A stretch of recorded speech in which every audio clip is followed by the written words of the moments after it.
پاکستان کا جو میڈیا ہے وہ یا تو ایسے لوگوں کے ہاتھوں میں ہیں جو آپ کو کھلے طور پر ایجنٹس نظر آ رہے ہیں اسٹیبلشمنٹ کے، اور وہ ایک خاص نقطۂ نظر کو پیش کرتے جاتے ہیں، اور یا تو وہ کم شعور ہیں، ان کو نہیں معلوم کہ وہ کیا کر رہے ہیں۔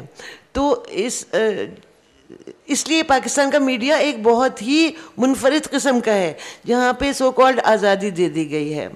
ابھی انہوں نے بھی مجھ سے کہا کہ بھئی آپ نے کیوں اب حضرت علی پہ لکھا؟ حالات بھی تو اتنے بدل گئے ہیں، آپ آئے دن میڈیا پر کیا دیکھتے رہتے ہیں؟ اس میں یعنی ایک زمانہ تھا جب ایک ہی ٹیلی ویژن چینل تھا، پی ٹی وی، منٹو راما اس وقت پیش کیا گیا تھا، اور اچھے ادیبوں کی کہانیاں۔ اب تو آپ ختم کر دیا، ادب کو ختم کر دیا، واحد انٹرٹینمنٹ جو ہے مرغے لڑانا مختلف سیاسی پارٹیز کے وہ رہ گیا، اور بدترین جسے کہنا چاہیے، جیسے کہ یہ ذکر بھی بعض لوگوں نے کیا کہ پشاور میں کسی صاحب نے اعلان کیا ہے کہ فلاں شخص کو قتل کر دو تو میں 5 لاکھ روپے دوں گا، تو یہ جو ہے وہ ہمارا میڈیا جو ہے آپ کے سامنے پیش کر رہا ہے، اس طرح کا جو ہے وہ رکھ دیا ہے۔ جہاں تک ادب کا تعلق ہے تو دیکھیے اس کا کوئی فوری طور پر اثر ہو یا نہ ہو یہ ضروری نہیں ہے، بعض دفعہ ہو بھی جاتا ہے، اور جہاں پر میڈیا بہت زیادہ ڈیولپڈ ہے ویسٹ میں، وہاں پر بھی ادب تو جاری ہی ہے، اور بلکہ کتابوں کی تو بکنے کی تعداد بڑھتی گئی ہے۔ تو میرے خیال میں ان کا کوئی آپس کا کانفلکٹ نہیں ہے۔ بات یہ ہے کہ خود ہمارے میڈیا میں وہ لوگ کہاں ہیں جن کی نظریں پہنچیں ایسے ادب تک؟ بہت ہی کم ذہنیت کے اور ہاف ایجوکیٹڈ لوگ آپ کے اندر بھرے ہوئے ہیں، اور اسی کا راج ہے، اسی کا بول بالا ہے۔ میرا خیال ہے یہ بھی سوال بار بار اٹھتا ہے کہ ہم اگر اچھا افسانہ آج پڑھتے ہیں تو ہم کس سے بات کریں؟ اخلاق احمد صاحب یہاں بیٹھے ہیں، میں نے ان کا بہت اچھا افسانہ پڑھا، لیکن یہ چیز کس میڈیم سے کس سے شیئر کی جا سکتی ہے؟ جی آپ سوال کریں۔ صاحب آپ نے کہا کہ یہ دور تھا ساتھ میں ٹی ایس ایلیٹ، ایجد ناتھ، جو ہمیں ہمارے لیے بہت بڑے ستارے تھے جو ہمیں گائیڈ کر رہے تھے، لیکن اور نہیں ہے۔ لیکن اس دور سے پہلے ایک خلا تھا، ایک دم سے یہ رونما ہوئے۔ اس سے پہلے خلا تھا، پھر پیچھے ٹالسٹوئے کے بعد پھر ایک دم سے یہ ایکسپلوژن ہوا جنات کا۔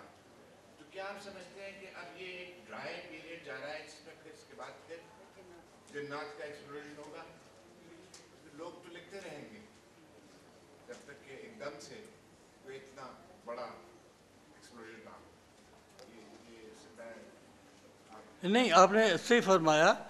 یہ ادب کی تاریخ ایک تسلسل کے اس طریقے سے تو نہیں آتا، نشیب و فراز آتے رہتے ہیں۔ اب ترقی پسند تحریک کے دور سے پہلے دیکھیے ایک اور یا علامہ اقبال کے سے پہلے کی شاعری پر نظر ڈالیے تو ہوتا ہے کہ ایک یکایک ایک کوئی بڑی شخصیت پیدا ہو جاتی ہے، یکایک کوئی تحریک شروع ہو جاتی ہے، اور آدمی حیران ہوتا ہے کہ ابھی تو اتنی خاموشی تھی اور ایک جمود کی سی صورت تھی، اور یہ انقلاب کیسے آ گیا؟ تو اب بھی اگر کسی کو نظر آتا ہے کہ اس وقت اس قسم کا وہ نہیں ہے ایک ہنگامہ ادب میں جیسے تحریک کے زمانے میں ہوا کرتا ہے، اور ایک سکون لکھا جا رہا ہے، لیکن بڑی تحریک کسی کو نظر نہیں آ رہی، تو ہو سکتا ہے کہ آئندہ چل کر یہی حالات جو ہیں کسی ایسی تحریک کو جنم دیں۔ تو یہ نشیب و فراز تو آتے رہتے ہیں، ایک خاموشی کا دور بھی ہوتا ہے، اس کے بعد ایک ذرا ہنگامہ پرور دور بھی آتا ہے۔ تو یہ تو معاشرتی تاریخ میں بھی یہ ہوتا ہے، سیاسی تاریخ میں یہ ہوتا ہے، اور ادب کی تاریخ میں بھی، اور کرکٹ کی تاریخ میں بھی آپ دیکھتے ہیں کہ یہ ہوتا رہتا ہے۔ تو کوئی ڈپریس ہونے کی بات نہیں ہے۔ ہاں جی، کوئی نہیں۔ اچھا، اب ایک سوال کا وقت ہے، لیکن 3 لوگوں کے ہاتھ مجھے نظر آ رہے ہیں۔ میرے خیال ہے میں خاتون آپ اگر پوچھ لیں۔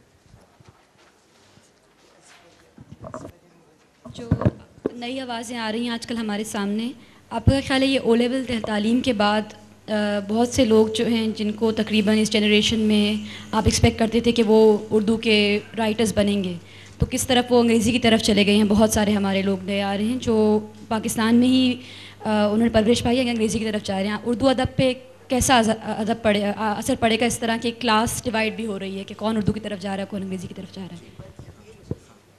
منظر صاحب آپ سے میں درخواست کروں گا لیکن پہلے چلو اچھا ہوا مجھے ایک او لیول کی لڑکی تو نظر آئی. بی بی آپ کے او لیول میں ایک کتاب لگی ہوئی ہے اردو ادب پر, اس میں میں نے اپنے بارے میں ایک پیراگراف دیکھا جس میں لکھا ہے فہمیدہ ریاض سیکس کے پیچھے ایک دیوانی خاتون ہے اور انتہائی سیکس کی پیاس اس میں نظر آتی ہے, اور وہ پیاس اس لیے نہیں ہے کہ وہ محروم ہے بلکہ شاید حد سے زیادہ کرتی ہے, یہ اس میں لکھا ہوا ہے. تو اس طرح کا تو تم لوگوں کے او لیول کا سلیبس. اچھا میرے بارے میں یہ تو نہیں لکھا لیکن میرا جو افسانہ شامل ہے اس کے بارے میں لکھا ہے کہ یہ جو ان کا افسانہ ہے کھجلی, یہ دراصل معاشی ناہمواری پر مصنف کا ایک رد عمل ہے چونکہ وہ بہت حساس اور باشعور وغیرہ وغیرہ. تو اس قسم کے نانسنس پڑھ کے جو ادب تخلیق ہوگا وہ پتہ نہیں کیسا ہوگا. ڈاکٹر صاحب آپ کچھ یہ جو کلاس ڈیوائڈ ہے اور زبانوں کی تقسیم ہے یعنی کریٹو پوائنٹ آف ویو سے یا جو جیسا جو انہوں نے سوال پوچھا ہے کریٹو پوائنٹ آف ویو سے.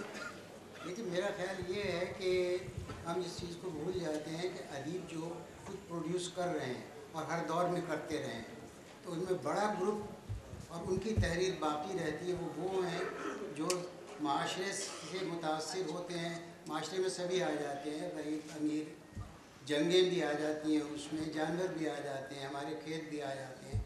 وہ خود بخود ان چیزوں سے ان کا جو کھیت ہے وہ سینچا جاتا ہے اور وہ جو ادب آتا ہے وہ دیر پا ہوتا ہے. باقی جو تحریکوں سے ابھرتے ہیں کہ جیسے ساتھ سے یا دوسرے سے, تو یہ ہم دیکھ سکتے ہیں ان کی مثالیں اپنے دور میں بھی کہ ان تحریکوں سے نہ پریم چند پیدا ہوئے تھے نہ سعادت حسن منٹو پیدا ہوئے تھے. یہ سب کے سب ان کی جو بیس تھی وہ اپنے لوگ تھے, وہیں سے ان کے دکھ اور غم سے وہ متاثر ہوتے تھے اور اسی سے وہ لکھتے تھے. اگر آپ تھوڑی سی اور اجازت دیں تو میں بتاؤں کہ منٹو کے پاس جو چیز تھی وہ اس زمانے میں بے انتہا را میٹیریل تھا. را میٹیریل اب بھی ہے اس دور میں بھی, لیکن لکھا کم جا رہا. مثلا وہ دور جو تھا اس میں ایک عدالت میں ایک کیس آیا تھا کہ جس میں کہ ایک عورت تھی جس کو کہ اسٹریچر پہ لایا گیا تھا عدالت میں, اور جج صاحب نے اس سے کہا کہ اسٹیٹمنٹ لو. تو اس عورت نے کہا تھا کہ اب آپ اس کا اسٹیٹمنٹ مت لیں کیونکہ اسٹیٹمنٹ بہت زخمی ہے. تو اس کے اوپر جج کو بڑا تعجب ہے, اس نے کہا یہ کیا چیز ہے. اسی کہانی کو کچھ ہی عرصے کے بعد میں نے منٹو کا افسانہ دیکھا کھول دو, جو کہ بدل کے تھوڑا سا آیا لیکن وہ اچھا لگتا. چنانچہ یہ وہ چیز ہے کہ وہاں سے باہر سے کوئی گائیڈنس نہیں آ رہی تھی کہ منٹو اس سے متاثر ہوتے اور لکھتے. جو چیز تھی ہمارے یہاں موجود ان سے وہ اثر لے رہے تھے, اور ہم اگر وہی اثر لے رہے ہیں تو درست ہے. باقی یہ چیزیں ہیں جو تحریکوں سے وابستہ ہوتی ہیں, ایگزسٹینشلزم سے, سمبلزم سے, یہ چیزیں جو ہیں یہ آنی جانی ہیں, جان کی طرح یہ بھی چلی جاتی ہیں. ڈاکٹر صاحب آخری سوال آپ کو میں اگر مختصر میرا سوال یہ ہے کہ ہم ساری چیزوں کو اس طرح تقسیم کرتے ہیں کہ ہم نے داستانی دور اور اصلاحی دور اور جدیدیت آ گئی, اور یہ کبھی ہم جو طرز ادا ہے, جو اسلوب ہے, جیسے کہا جاتا ہے جی وہ لیٹن امریکن میں کہ جی میجیکل ریئلزم کا دور ہے, پھر وہ دور ختم ہو گیا ہے. ہم نے کبھی اپنے ادب کو, اپنے افسانے کو اس طرح کلاسیفائی کیا ہے, اسلوب میں کیا تبدیلی آئی یا کوئی اسٹڈی اس طرح کی؟ نہیں, وہ تو جب تحریکوں کا ہم ذکر کر رہے ہیں اور یہ تقسیم تو اس میں آ جاتی ہے بات. داستانی عہد کا مطلب یہ ہے کہ ایک خاص اسلوب آئی تھا اور ایک خاص تصور حقیقت جس کی وجہ سے وہ اسلوب اور اس قسم کی کہانی پیدا ہوئی جسے ہم داستان کہتے ہیں. اس کے بعد وہ اصلاحی دور آتا ہے جس میں ڈپٹی نذیر احمد آتے ہیں, پریم چند کا ابتدا وہ دور آتا ہے اس میں, تو وہ بھی ایک تصور لے کر آیا اور ایک خاص حقیقت نگاری کا دور وہاں سے شروع ہوتا ہے. یہ حقیقت نگاری کا دور پھر اس کی ایک شکل نئی آتی ہے ترقی پسند تحریک کے ساتھ, اور اس کے بعد اس رد عمل میں ایک جدیدیت کا دور شروع ہوتا ہے، اور پھر اس پیریڈ کو نہ بھولیں جسے ہم علامتی دور کہتے ہیں، علامتی افسانے کا دور جو ہے، یہ تو صرف اسلوب کے حوالے سے ہی تقسیم ہو جاتی ہے نا جب ہم ان عہدوں کی تقسیم کرتے ہیں۔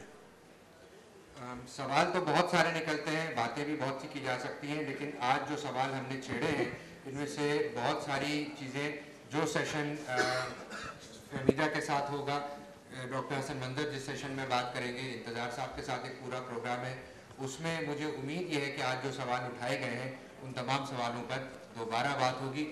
اس وقت مجھے یہ سیشن بادر نخواستہ ختم کرنا پڑ رہا ہے، جس کا یہ مطلب نہیں کہ افسانے پر بات ختم ہو گئی۔